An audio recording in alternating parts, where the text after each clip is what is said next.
चलिए ऑब्जेक्टिव आज है ना पार्टनरशिप का बेसिक कंसेप्ट से ऑब्जेक्टिव कहाँ से है?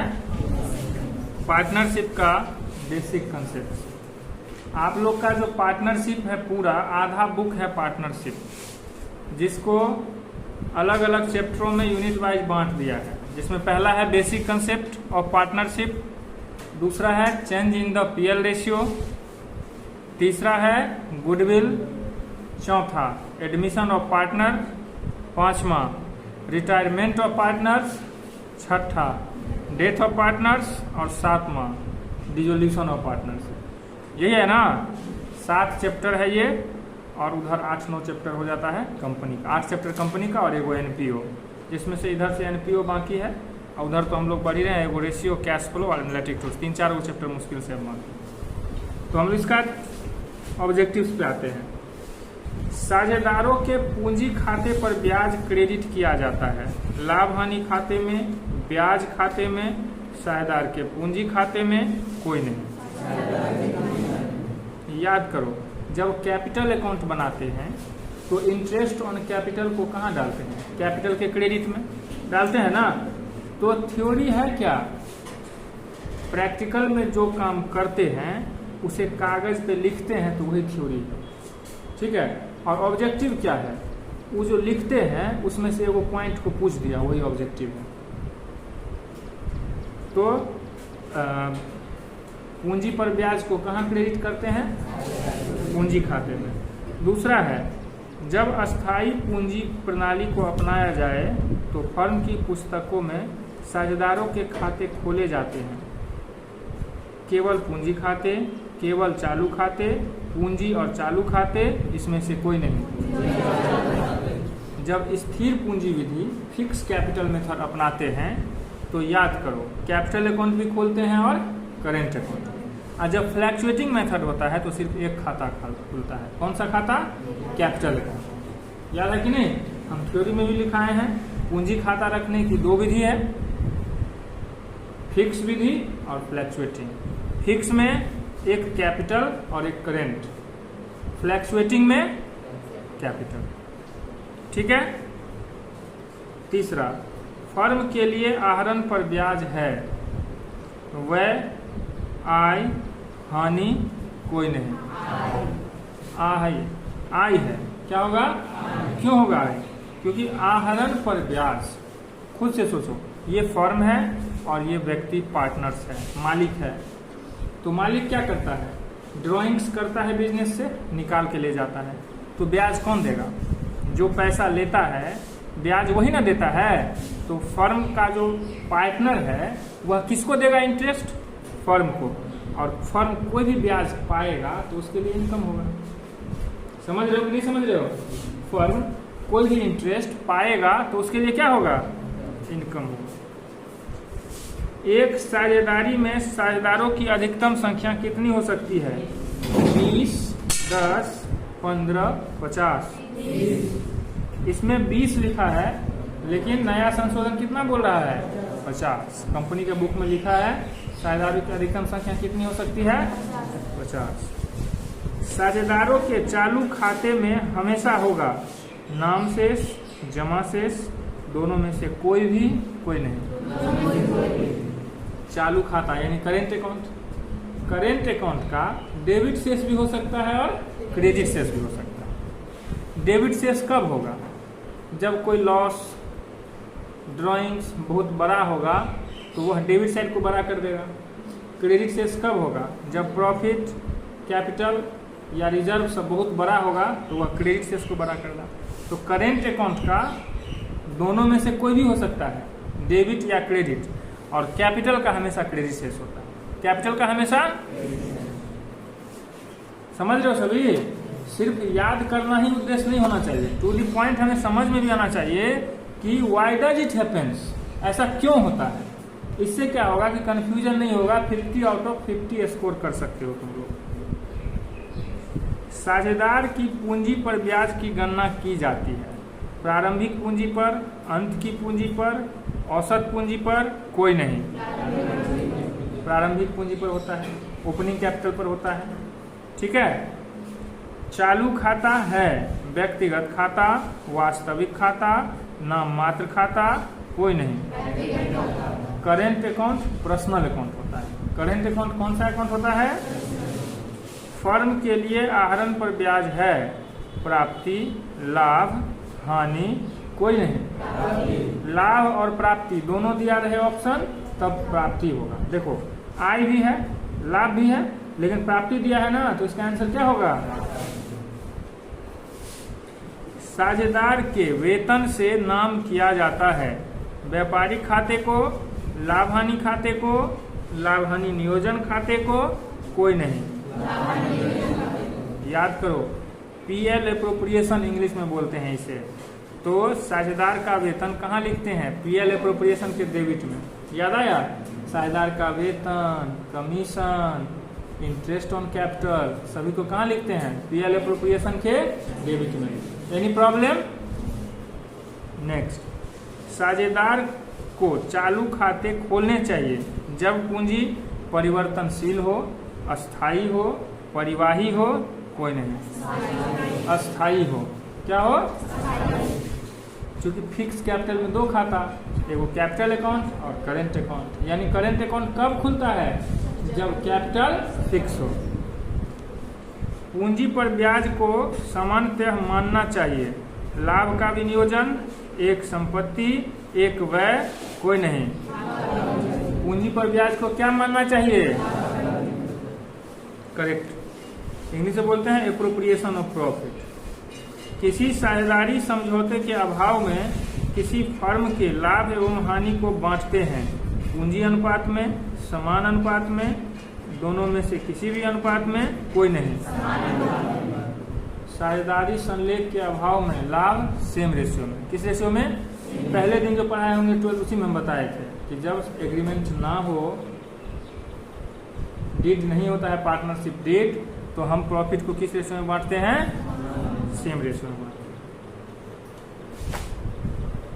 साझेदारी संलेख की अनुपस्थिति में साझेदार को उसके द्वारा फर्म को दी गई अग्रिम राशि पर ब्याज दिया जाता है, 5%, 6%, 9%, 10%।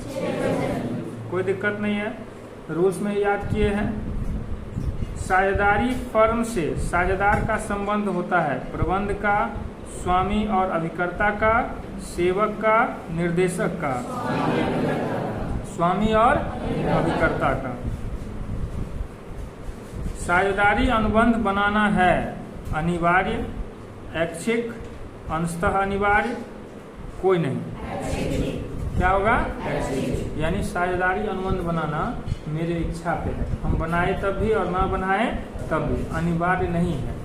नेक्स्ट, साझेदारी समझौते के अभाव में पूंजी पर ब्याज दिया जाता है, 8%, 6%, 9% ब्याज नहीं दिया जाता है। पूंजी पर ब्याज देना ही नहीं है, इंटरेस्ट ऑन कैपिटल। जब साझेदारी संलेख ना हो तो दो ही चीज मिलता है, ऋण पर ब्याज 6% और लाभों में बराबर बराबर हिस्सा। इसके अलावा कुछ भी मांग दे नहीं देना है। नेक्स्ट, साझेदारी संलेख के अभाव में साझेदार पाने के अधिकारी नहीं है, वेतन, कमीशन, पूंजी पर ब्याज, इनमें से सभी। ठीक है, कुछ नहीं मिलेगा। जब साझेदारी संलेख है ही नहीं, कुछ नहीं मिलेगा। यदि प्रत्येक तिमाही के प्रथम दिन समान राशि आहरण किया जाए, प्रत्येक तिमाही के प्रथम, आहरण पर ब्याज का फॉर्मूला याद है ना, लिखाए थे। प्रत्येक तिमाही के प्रथम में 6 महीना, 6.5 महीना, 5.5 महीना, 7.5 महीना, ये प्रत्येक तिमाही है ना। अब प्रत्येक महीना रहेगा तो 6.5, ठीक है।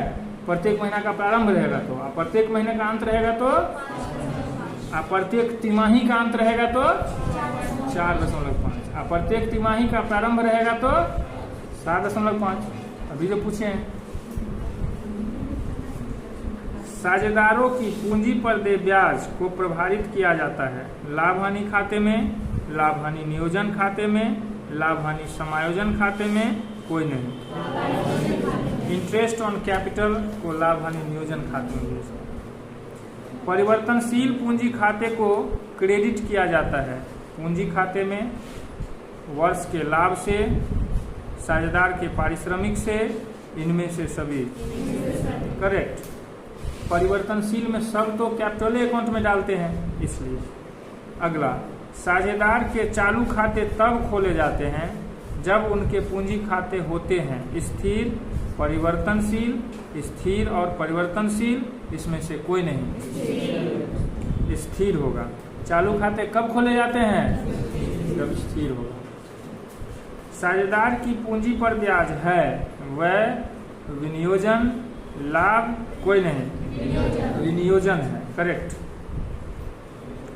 साझेदारी फर्म में लाभ हानि का विनियोजन करते हैं, यानी साझेदारी फर्म में लाभ हानि का विभाजन करते हैं, बराबर बराबर, पूंजी के अनुपात में, ठहराव के अनुसार, कोई नहीं।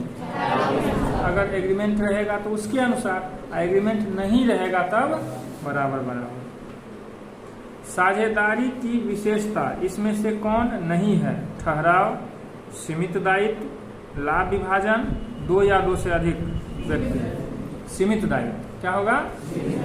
साझेदारी की विशेषता कौन नहीं है? तो ये तीनों है और सीमित दायित्व इसकी विशेषता नहीं है, क्योंकि इसका दायित्व होता है असीमित।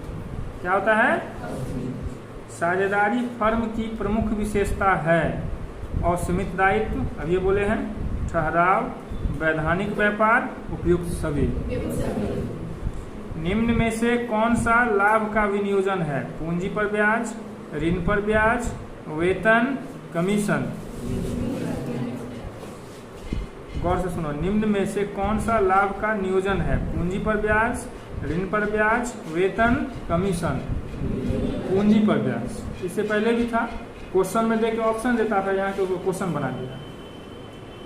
अगला, लाभ हानि नियोजन खाता बनाया जाता है विभाजन योग्य लाभ निकालने के लिए, शुद्ध लाभ निकालने के लिए, संचित कोष का सृजन करने के लिए, ह्रास्य कोष का सृजन करने के लिए।